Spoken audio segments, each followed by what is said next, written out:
اعوذ باللہ من الشیطان الرجیم بسم اللہ الرحمن الرحیم۔ اہل عقل کے تمام معزز سامعین کو میری طرف سے السلام علیکم۔ آج ہم قرآن کی روشنی میں جانیں گے ایک بہت ہی اہم ٹاپک کہ وحی کیا ہے۔ آپ نے وحی کا لفظ سنا ہوگا۔ وحی دراصل کوئی باہر کی معلومات یا خبر نہیں جو کہ نیلے آسمانوں سے اترتی ہو، یا وہی ہرگز کوئی ایسا پیغام نہیں جسے کوئی دیو ملائی کردار آسمانوں کے اوپر سے نیچے زمین تک لے کر آتا ہو، بلکہ یہ ہمارے اندر ابھرتی ہوئی باطنی بیداری کا نام ہے، جو کہ ہمارے گہرے شعور کو جھنجھوڑتی اور عام سوچ و فہم کی حدود کو توڑ ڈالتی ہے۔ یہ کہیں اور سے آنے والی نئی آواز ہرگز نہیں ہے، بلکہ یہ تو کچھ بھی جو ہمارے اندر باطن میں پہلے سے لکھا ہوا ہے اسے بے پردہ کرتی ہے۔ یہ ایک ایسا الہام ہے جو پہلے سے ہمارے باطن میں لکھا یا درج ہے۔ قرآن میں ایک لفظ تنزیل کا آیا ہے جس کے معنی کسی ظاہری یا فزیکل مقام سے نزول نہیں، بلکہ ہمارے باطنی حقیقت کو آہستہ آہستہ دل میں کھلنے کے ہیں۔ جیسے پروردگار کے کئی خوبصورت نام ہیں، اسی طرح قرآن کے بھی کئی القابات ہیں۔ مثال کے طور پر الکتاب، الفرقان، الذکر، النور وغیرہ۔ یہ سارے کے سارے نام ایک ہی حقیقت کے مختلف دروازے ہیں۔ وہی کوئی پڑھے جانے والا پیغام نہیں، بلکہ یہ باطنی بیداری کی روشنی ہے۔ یہ اس روح کے لیے یاد دہانی ہے جو کہ زندگی کے شور شرابے میں اپنی اصلیت کو بھول گئی۔ تو قرآن کوئی پڑھنے اور طوطے کی طرح رٹنے کی کتاب نہیں، بلکہ ایک ذکر ہے، ایک یاد دہانی کا نام ہے جس کا مقصد دوبارہ سے قلب کو زندہ کرنے کے ہے۔ اصل کتاب ہمارے باطن میں موجود ہمارا اپنا اسکرپٹ ہے جو کہ ہمارے ہی اندر پہلے سے نقش ہے۔ وہی دراصل ہمارے باطن میں پہلے سے موجود حقیقت کے رازوں کا پردہ چاک ہونا ہے۔ آئیے مزید غور و فکر کی جانب بڑھتے ہیں۔ قرآن ہماری توجہ باطن کی طرف مرکوز کرتا ہے۔ سورت نمبر 17 آیت نمبر 14 میں فرمایا گیا ہے، اپنی کتاب پڑھو۔ ذرا غور کیجئے، یہ کس کتاب کو پڑھنے کی بات ہو رہی ہے؟ یہ کتاب دراصل کوئی باہر کی چیز نہیں، بلکہ ہمارے ہی اندر یا ہمارے باطن میں پہلے سے محفوظ ریکارڈ کے بارے میں ہے۔ تمہارا وہ شعور جس میں تمہاری ہر نیت اور ہر عمل درج ہے۔ اس کے معنی کچھ یوں ہے کہ اپنے باطن کی جانب پلٹو اور خود ہی کو پڑھو، جس کی وجہ سے تم خود ہی پڑھنے والے یعنی قاری اور خود ہی تحریر شدہ یعنی کتاب بن جاتے ہو۔ اور بات یہاں تک نہیں، بلکہ تم خود ہی گواہی یعنی شہادت اور خود ہی ثبوت بن جاتے ہو۔ قیامت کوئی ظاہری خوفناک فیصلے کا دن نہیں، بلکہ یہ وہ لمحہ ہوتا ہے جس میں تمہاری اپنی حقیقت تم پر ہی واضح طور پر عیاں یا ظاہر ہوتی ہے۔ ہر زندگی ایک وحی ہے جو کہ لکھی جا رہی ہے، یعنی جو کچھ بھی ہم کر رہے ہیں وہ محفوظ ہوتا جا رہا ہے، اور ہر روحی خود اپنی کتاب یا صحیفہ کو خود پڑھتی ہے۔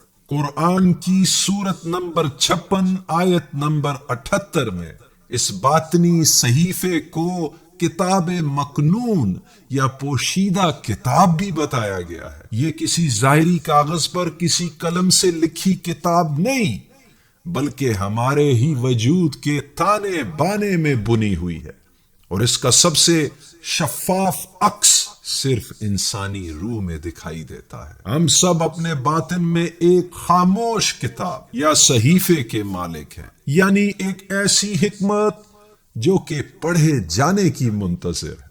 اب غور کیجئے کہ قرآن میں کئی مقامات پر وحی اور تنزیل کو کتاب کے ساتھ جوڑا گیا ہے، جو کہ وحی معنی کا نزول یعنی تنزیل اور باطنی اسکرپٹ یعنی ہماری اپنی کتاب، ان تینوں کے درمیان ایک گہرے تعلق کی واضح نشاندہی کرتی ہے۔ مثال کے طور پر سورت نمبر 29 آیت نمبر 45 میں فرمایا گیا ہے کہ تلاوت کرو اس کتاب کی جو تم پہ نازل کی گئی ہے۔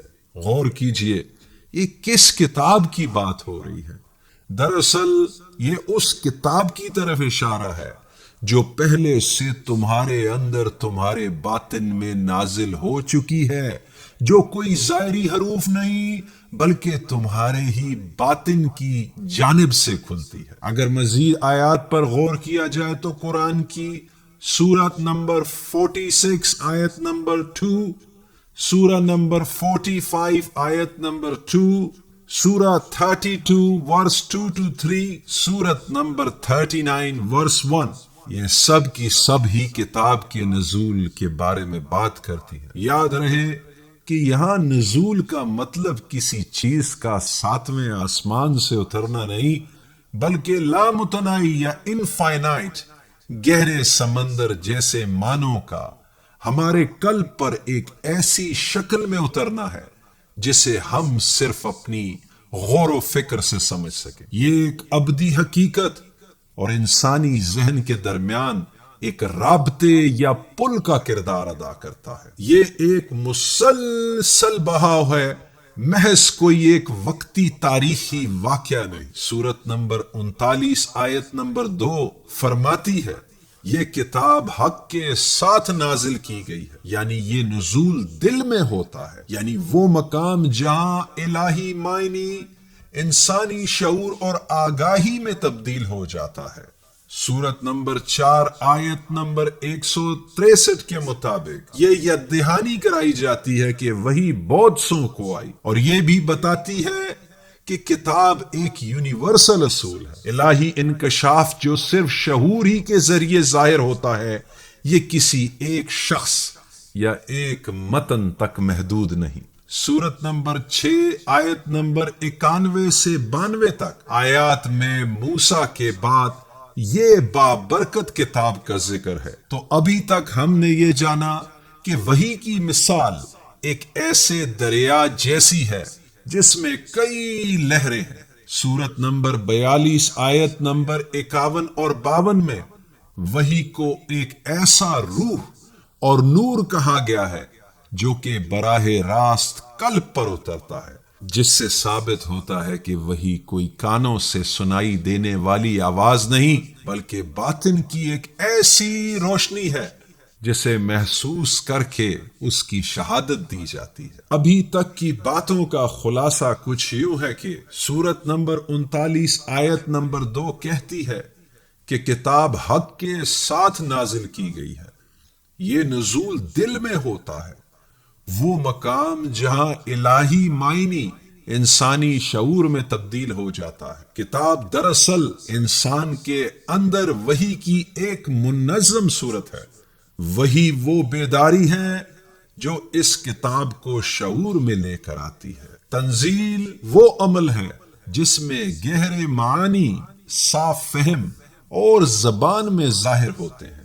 ہر کتاب وحی کی محفوظ صورت ہے، ہر وحی تنزیل کا بہاؤ ہے، اور حقیقی کتاب ہمارے باطن، قلب، ذہن یا روح میں موجود ہے۔ جب وحی نازل ہوتی ہے تو اس وقت ہماری باطنی کتاب کو ایکٹیویٹ یا جگا دیتی ہے۔ تنزیل کوئی ظاہری یا جسمانی اترنا نہیں، یہ گہرے معنوں کا واضح ہو جانا ہے۔ جتنا قلب پاک ہوگا اتنا ہی بہتر طریقے سے اس نزول کو قبول کرے گا۔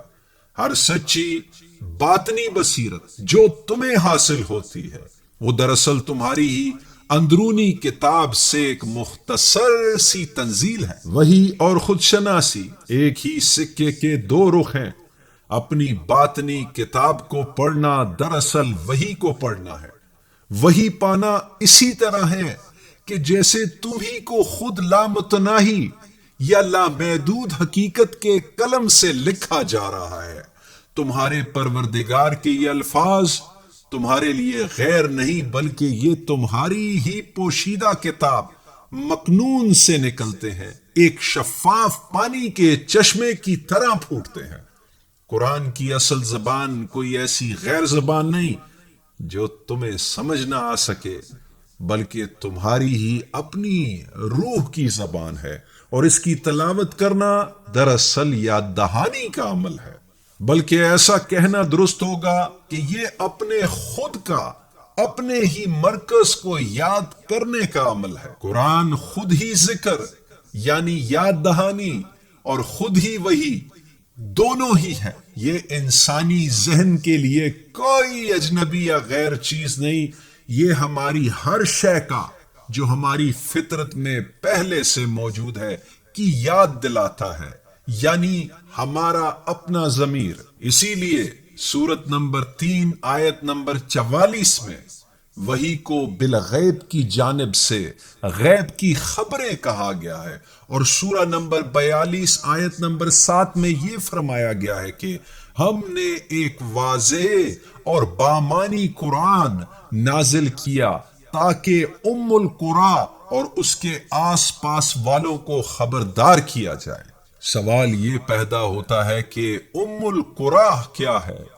ام القرا کے باطنی یا اندرونی معنی تمہارے ہی باطن میں تمہارے قلب یا شعور کا ایک ایسا مرکز یا آبائی شہر ہے کہ جہاں پر تمہارے خیالات، سوچ، جذبات، احساسات، تصورات اور اعمال وغیرہ والی تمام کمیونٹی یا بستیاں آباد ہیں۔ اس آیت میں عربین کا بنیادی مفہوم وضاحت اور بیان کی قوت ہے، لہذا جب قرآن کہتا ہے قرآن عربین تو اس کا مطلب قطعاً کسی جغرافیائی مقام یا صحراؤں میں کوئی نسل یا زبان نہیں، بلکہ وہ دل کی زبان ہے جسے ہم بآسانی سمجھ سکتے ہیں۔ اس میں صاف اور واضح اظہار ہے۔ جب قلب پر وحی نازل ہوتی ہے تو ایسی حالت میں وہ روشن، واضح، بامانی اور خود ہی بولنے والا ہو جاتا ہے۔ ام القرا کو خبردار کرنا دراصل دل کے مرکز کو جگانا ہے۔ اگر وہ مرکز سو جائے تو انسان کے اندر کی ساری بستیاں یعنی خیالات، احساسات، ارادے اور عمل بکھر جاتے ہیں۔ اس لیے قلب کا جاگے رہنا بہت ضروری ہے، کیونکہ یہ مرکز بیدار ہوتا ہے تو سب کچھ الحق یعنی حقیقت اور سچائی کے ساتھ دوبارہ توازن میں آ جاتا ہے۔ اس آیت میں یوم الجمعہ کوئی کیلنڈر کی تاریخ یا دن نہیں، بلکہ وہ باطنی لمحہ ہے جب تمہاری بکھری ہوئی تمام توانائیاں، خیالات اور جذبات سب ایک مرکز پر جمع ہو جاتے ہیں۔ ہر قسم کی دوئی ختم ہو جاتی ہے اور وحدت دوبارہ سے لوٹ آتی ہے، جس کے نتیجے میں یہ کیفیت انسان کو دار السلام کی طرف لے جاتی ہے۔ اب سوال یہ پیدا ہوتا ہے کہ دار السلام کیا ہے؟ دار السلام کوئی مقام یا کسی فزیکل جگہ کا نام نہیں، بلکہ یہ ہماری باطنی حالت ہے جس کے معنی امن اور سلامتی کے گھر کے ہیں۔ جب دل افراتفری، فساد اور دھوکے سے پاک ہو جاتا ہے تو انسان اسی امن و سلامتی کی حالت میں جینے لگتا ہے۔ اس سلامتی کی دعوت ہمیشہ جاری رہتی ہے۔ یہ کوئی ایسا دروازہ نہیں جس تک پہنچنے کے لیے میلوں کا سفر نہیں، بلکہ باطن میں اپنی سوچ کے طوفانوں کو خاموش کرنا یا دماغ کے بے لگام گھوڑوں کو لگام دینے کے ہے۔ اب سوال یہ پیدا ہوتا ہے یہ عمل کیسے کام کرتا ہے؟ تو جیسا کہ پہلے بتایا جا چکا ہے، وہی دراصل الہام کا وہ مجموعہ ہے جو کہ قلب پر تنزیل یعنی ڈاؤن لوڈ ہوتا ہے۔ ڈاؤن لوڈ ہونے کے بعد یہ ایک باطنی قرآن کی شکل اختیار کرتا ہے جو کہ تمہاری باطنی اسکرپٹ کے ذریعے تمہاری اپنی مادری زبان یعنی عربی مبین میں بولتا ہے۔ تو مختصر خلاصہ، وہی دراصل ضمیر اور قلب کے بیچ وہ لمحہ ہے جب باطنی گواہی یا شہادت بیدار ہوتی ہے۔ قرآن کے مطابق 6:19 میں اللہ یعنی ہمارا ضمیر خود گواہ یعنی شہادت دیتا ہے، اور یہی گواہی تنبیہ بن کر نازل ہوتی ہے۔ 42 کی آیت نمبر 3 بتاتی ہے کہ وہی ان تمام دلوں پر اترتی ہے جو اسے قبول کرتے ہیں۔ 10 کے 15 میں یہ یاد دہانی کرائی گئی ہے کہ ہم آیات کو بدل نہیں سکتے، بلکہ اسی پر ہی جینا ہے جو ہماری جانب وحی کیا گیا ہے۔ سورت نمبر 20 آیت 10 سے 13 تک میں موسیٰ کی کہانی دراصل ایک باطنی سفر کی یاد دہانی دلاتی ہے۔ اس میں آگ استعارے کے طور پر اندر کی پکار ہے، جوتے اتارنا یعنی اٹیچمنٹس، جن چیزوں کے ساتھ ہم چپکے ہوئے ہیں کو چھوڑنا ہے، اور مقدس وادی وہ قلب ہے جو پاک ہو کر وحی کے حصول کے لیے تیار ہوتا ہے۔ کشف کیا ہے؟ کشف پردہ اٹھنے کا نام ہے۔ سورہ 50 آیت 22 کہتی ہے کہ جب پردہ ہٹ جاتا ہے تو بصیرت تیز ہو جاتی ہے۔ سورہ 53 آیت 57 سے 58 یاد دلاتی ہے کہ پردہ صرف اللہ یعنی ہمارا ضمیر ہٹاتا ہے۔ حقیقت پردہ ہٹا کر خود کو اس وقت ظاہر کرتی ہے جب ہمارے اندر یا باطن کی دھند چھٹ جاتی ہے۔ قلب کوئی سینے کے اندر گوشت کا لوتھڑا نہیں، بلکہ فہم اور ادراک کا مرکز ہے۔ اس کے ذریعے وحی دیکھی اور محسوس کی جاتی ہے۔ قرآن کی آیت نمبر 2 کا 97 اور 26 کا 193 سے 194 میں بتایا گیا ہے کہ وہی دل پر اترتی ہے، یعنی معنی پہلے آتا ہے، الفاظ بعد میں۔ قلب غیب یعنی باطن اور ظاہر کے درمیان کھڑا رہتا ہے۔ وہ اندکھی حقیقت کو قابل فہم وہ صورت دیتا ہے کہ جسے ذہن آسانی سے سمجھ سکے۔ سورہ 42 آیت 51 کے مطابق اللہ یعنی ہمارا ضمیر کا رابطہ 3 طرح سے ہوتا ہے: وحی کے ذریعے، پردے کے پیچھے سے، یا کسی باطنی رسول یعنی پیغام رساں قوت کے ذریعے۔ لیکن یاد رہے کہ سارے الہام ہمارے ضمیر یا اللہ کی جانب سے نہیں ہوتے۔ اسی لیے 6 کا 121 خبردار کرتی ہے کہ الہام منفی یا شیطانی بھی ہو سکتا ہے، اسی لیے اچھے سے جانچ پڑتال اور تمیز ضروری ہے۔ تو وحی کے ظہور کی شرائط کیا ہے؟ باطن کی پاکیزگی اور رضامندی۔ 3 کا 189 سے لے کر 191 میں بلند و پست شعور کی نشانیوں پر غور و فکر۔ لیل یعنی اندھیرا جو فجر یعنی روشنی کو جنم دیتا ہے۔ 78 کے 37 سے 38 تک وہ لمحہ جب صرف الرحمن بولنے دیتا ہے، وہ لمحہ جب صرف الرحمن بولنے کی اجازت دیتا ہے، یعنی جب انسان کے اندر کی تمام آوازیں خاموش ہو جاتی ہیں اور صرف رحمت بری عقل الہی قلب کی گہرائی سے بولتی ہے۔ تنہائی یا برہان جو انسان کو تمام سہاروں سے خالی کر دیتا ہے۔ ضمیر کی آواز کو غور سے سننا اور اس پر عمل پیرا ہو کر زندگی گزارنا، یہاں تک کہ ہمارے اندر کی اونچی آواز صرف اور صرف ہمارے ضمیر کی آواز ہو جائے۔ آخر میں فلسفیانہ نقطہ نظر سے اگر دیکھا جائے، وہی کوئی معکوف الفطرت مداخلت نہیں، بلکہ فطرت کی پوری بہار یا پورا عروج ہے۔ یہ وہ لمحہ ہے جب انسانی ذات ابدی حقیقت کے ساتھ ہم آہنگ ہو جاتی ہے۔ ہم میں سے اکثر اس کے چھوٹے چھوٹے نمونے چکھتے ہیں۔ اچانک بصیرت، تیز ضمیر یا لمحہ وضاحت، یہ سب چھوٹی وحیاں ہیں۔ دراصل اس وحی کی ہلکی سی جھلک ہے۔ تو اب ہمیں کیا کرنا چاہیے؟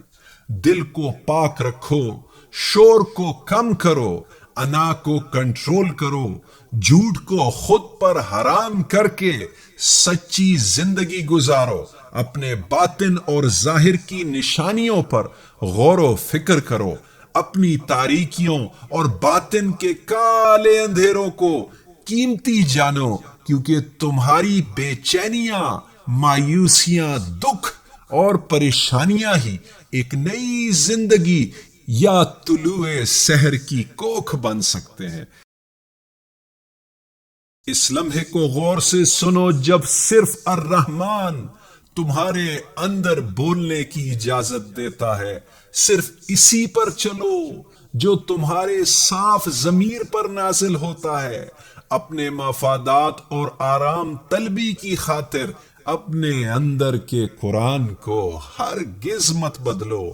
یاد رکھو، اصل کتاب تمہارے اندر ہے، اصل صحیفہ تمہارے اندر ہے، اصل اسکرپٹ تمہارے اندر ہے، وہی اسے فعال کرتی ہے اور نزول اس کے معنی کو تمہاری اپنی زبان میں واضح رہنمائی میں بدل دیتا ہے۔ ایک اندرونی بیداری، معنی کا زندہ نزول اور پوشیدہ کتاب کا انسان کے دل کے اندر پڑھا جانا، یہی اصل وحی ہے۔